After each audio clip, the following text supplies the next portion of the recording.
कृषि विश्वविद्यालय में आयोजित 3 दिवसीय बैठक में दूसरे दिन शनिवार को कृषि विशेषज्ञों ने प्राकृतिक खेती को बढ़ावा देने व कम से कम पेस्टिसाइड का उपयोग करने को लेकर चर्चा की गई। कार्यक्रम में भाग लेने आए भारतीय किसान संघ के पदाधिकारी का कहना है कि प्राकृतिक खेती 1947 से पहले से चली आ रही खेती है। यह कोई आय का साधन नहीं है, यह जीव उपार्जन के लिए बनी हुई है।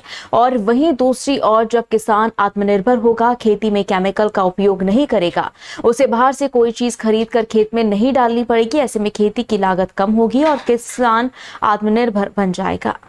ये जो बढ़ती हुई लागत है रासायनिक खेती में, एक तो लागत अधिक आ रही है, दूसरा क्या है कि स्वास्थ्य, प्रकृति वगैरह सब इन पर विपरीत प्रभाव पड़ता जा रहा है। आज आप देखेंगे कि छोटे छोटे बच्चों में भी शुगर की बीमारी, हार्ट की बीमारी, ये जो सब है जो रासायनिक खेती की जा रही है उसके माध्यम से है। हाँ, किसान ये चाहता है कि अधिक से अधिक उत्पादन लिया जाए, लेकिन अब उत्पादन के साथ गुणवत्ता ये भी जरूरी है, जिससे मानव स्वास्थ्य, प्रकृति वगैरह स्वस्थ रहे। तो उसके लिए भारतीय कृषि अनुसंधान केंद्र और गोयल ग्रामीण विकास श्री राम शांता जैविक कृषि अनुसंधान केंद्र की ओर से प्रथम बार ये पहल की गई है। भारतवर्ष से विभिन्न पूरे भारत भर के यहाँ पर कृषि वैज्ञानिक आए हुए हैं और लगातार 3 दिन तक इसी पर जो प्राकृतिक गो आधारित जैविक खेती है, इसी पर चिंतन मनन होगा कि इसको किस प्रकार लाभकारी बनाया जाए। प्राकृतिक कृषि कोई आय का साधन या उसका साधन नहीं है।